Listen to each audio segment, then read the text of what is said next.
6 శాసనాలు నేను ఈరోజు మీ ముందు ప్రతిపాదిస్తున్నా. నా తెలుగు కుటుంబంలో భాగంగా ఈ 6 శాసనాలు ఉంటాయి. మొదటిది తెలుగు జాతి విశ్వఖ్యాతి, 2 యువగలం, 3 స్త్రీ శక్తి, 4 పేదల సేవల్లో సోషల్ రీఇంజనీరింగ్, 5 అన్నదాతకు అండగా, 6 కార్యకర్తలే అధినేత. ఇవి మన 6 శాసనాలు. మొదటిది తెలుగు జాతి విశ్వఖ్యాతి. నేడు దేశంలోనే తెలుగుదేశం వల్ల తెలుగు వాళ్ళకు ప్రత్యేక గౌరవం, గుర్తింపు వచ్చింది. ఆనాడు అన్నగారిని బర్తరఫ్ చేస్తే ఢిల్లీలో మెడలు వంచి తిరిగి ముఖ్యమంత్రి అయ్యారు అన్నగారు. అదే తెలుగు జాతి పౌరుషం. తెలుగు వారిని ప్రపంచంలో పెట్టింది మన చంద్రన్న. కులం, మతం, ప్రాంతం అతీతంగా అన్ని రంగాల్లో ప్రపంచంలోనే నంబర్ 1 స్థానంలో తెలుగు జాతి ఉండాలి. అన్ని రంగాల్లో మన తెలుగు వారు ముందు ఉండాలి. ఇది ఎజెండాగా పెట్టుకుని మనందరం పని చేయాల్సిన అవసరం ఉంది. రెండోది యువగలం. తెలుగుదేశం పార్టీలో యువతకు పెద్ద పీట వేస్తున్నాం. వేదికమైన మీరు చూస్తే అర్థమవుతుంది. మొన్న జరిగిన ఎన్నికల్లో 164 శాసనసభ్యుల్లో 88 మంది మొదటిసారి గెలిచిన శాసనసభ్యులు ఉన్నారు. క్యాబినెట్లో కూడా తీసుకుంటే 25 మంత్రులకి ఏకంగా 17 మంది మొదటిసారి మంత్రులుగా కూడా నియమించారు గౌరవ జాతీయ అధ్యక్షులు చంద్రబాబు నాయుడు గారు. సీనియర్ని, జూనియర్ని గౌరవిస్తాం, పనిచేసే వాళ్ళని ప్రోత్సహిస్తాం.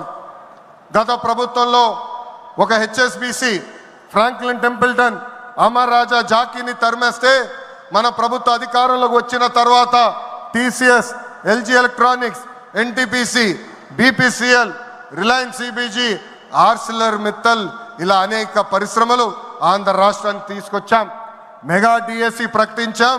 ఈ మెగా డిఎస్సి ద్వారా 16,347 ఉపాధ్యాయుల పోస్టులు వచ్చే నెల జూన్ మాసంలో కూడా మనం భర్తీ చేయబోతున్నాం. ఇంకా యువతకు 20 లక్షల ఉద్యోగాలు కల్పించే లక్ష్యంలో మన ప్రభుత్వం అడుగులేస్తుంది. మన రాష్ట్రంలో బలమైన యువశక్తి ఉంది. వారికి సరైన అవకాశాలు అందిస్తే దూసుకుని పోతారు. అన్ని రంగాల్లో వారికి ఉపాధి, ఉద్యోగ అవకాశాలు కల్పించడమే మన లక్ష్యంగా పెట్టుకుంటున్నాం. మూడోది స్త్రీ శక్తి. అన్న ఎన్టీఆర్ మహిళలకు ఆస్తుల్లో సమాన హక్కు కల్పించారు.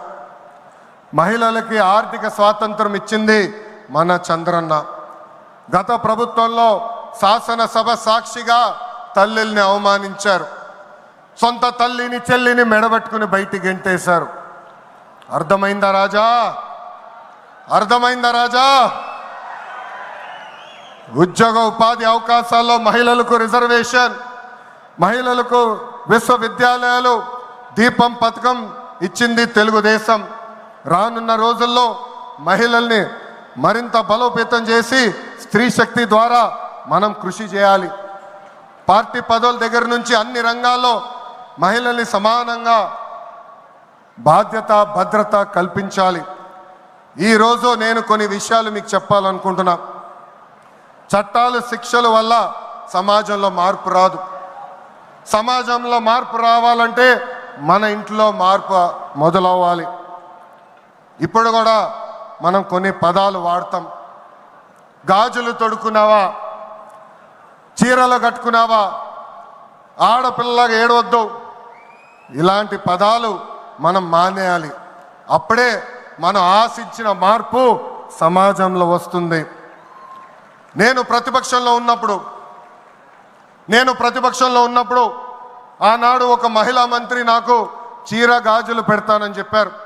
ఆనాడే చెప్పా ఆమెకి, చీర గాజులు పంపించండి, మా అక్క చెల్లెలకు పెట్టి వాళ్ళు కాలు మొక్కి ఆశీర్వాదం తీసుకుంటానని. నాలుగోది పేదల సేవల్లో సోషల్ రీఇంజనీరింగ్. పేదరికం లేని సమాజం తెలుగుదేశం పార్టీ లక్ష్యం. 2 రూపాయలకే కిలో బియ్యం, జంతా వస్త్రాలు, పక్కా ఇల్లు, పెన్షన్ ఇచ్చింది అన్న ఎన్టీఆర్.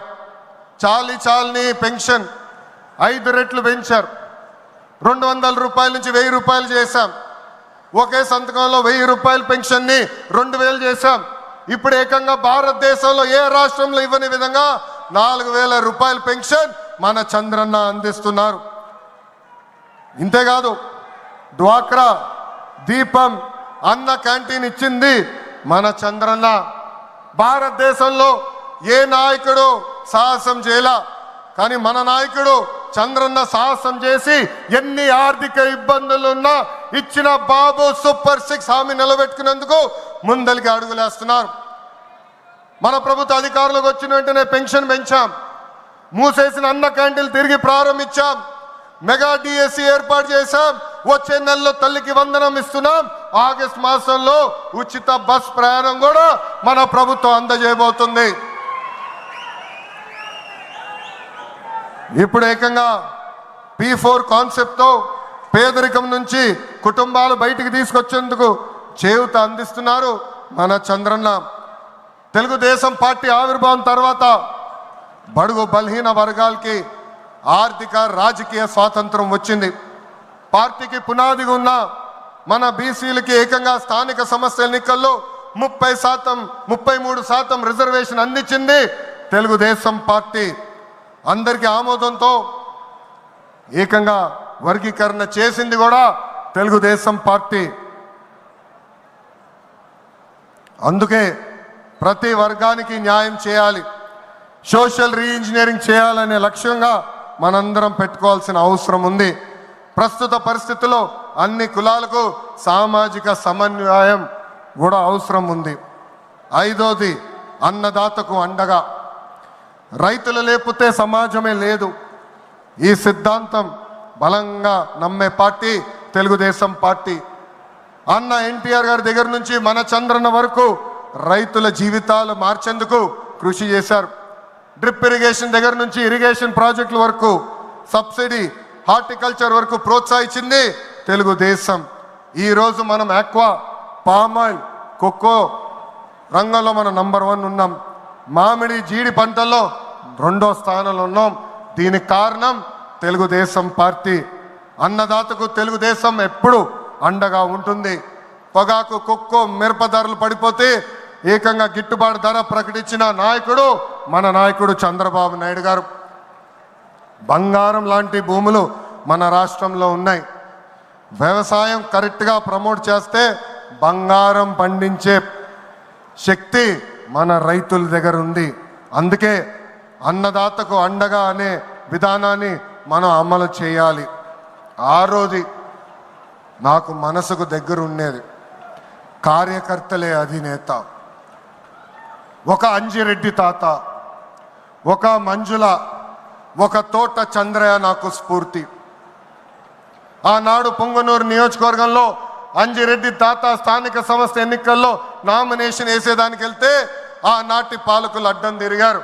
తొడగొట్టి మీసాలు మిలేసి రండి నేను నామినేషన్ వేసి చూపిస్తానని చెప్పారు ఆ మన అంజిరెడ్డి తాత.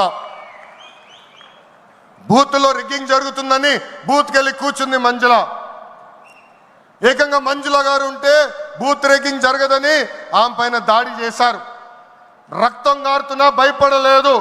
చివరి ఓటు పడే వరకు, ఈవీఎం బాక్స్కి తాళం వేసే వరకు ఆ బూత్లో నిలబడింది మన అక్క మంజుల. ఇంకా తోట చంద్రయ్య గారి గురించి ఎంత చెప్పినా తక్కువే. మనందరం చూసాం, నడి వీధిలో ఆనాటి పాలకులు తరిమి తరిమి కొట్టారు. ఏకంగా డివైడర్ పెట్టి కత్తిని గొంతుకు పెట్టారు. ఒక్కసారి వాళ్ళ నాయకుడికి జై చెప్పమంటే జై తెలుగుదేశం, జై చంద్రబాబు నాయుడు అని చెప్పి ప్రాణాలు పోగొట్టుకున్నాడు తోట చంద్రయ్య. ఈరోజు నేను ఈ సభాముఖంగా గర్వంగా చెప్తున్నా, ఆంధ్ర రాష్ట్రంలో ఎప్పుడు జరగని విధంగా తోట చంద్రయ్య కొడుకు కూడా ఈరోజు మన ప్రభుత్వ ఉద్యోగం ఇచ్చింది. అందుకే తెలుగుదేశం పార్టీలో కార్యకర్తలే మన అధినేత. ఈరోజు మేమందరం ఈ వేదిక మీద నుంచున్నామంటే దానికి కారణం తెలుగుదేశం పార్టీ కార్యకర్త చెమట. ఆనాడు చంద్రబాబు గారు ఒక్క పిలిపిస్తే బాబు షూరిటీ భవిష్యత్ గ్యారంటీ చేశారు. నేను ఆనాడు నియోజకవర్గానికి వచ్చి మాట్లాడా, శంఖారావం చేయాలి, ప్రతి గడప తొక్కాలంటే మీరందరూ తొక్కారు. అందుకే కార్యకర్తలందరూ చెప్తున్నా, నాయకుల చుట్టూ తిరుగుతాం కాదు, ప్రజల చుట్టూ తిరగండి, మిమ్మల్ని ఎత్తుక్కుంటా వస్తుంది ఈ తెలుగుదేశం పార్టీ. కార్యకర్తలే తెలుగుదేశం పార్టీ బలం బలగం. దేశంలో ఏ ప్రాంతీయ పార్టీకి లేని విధంగా 1 కోటి మంది సభ్యత్వం, 1 కోటి మంది కుటుంబ సభ్యులు ఒక తెలుగుదేశం పార్టీకే సొంతం. పార్టీ ఆవిర్భావం నుంచి కార్యకర్తలకు అండగా నిలబడింది తెలుగుదేశం పార్టీ. నేను అనేక సార్లు చెప్పా, 2004లో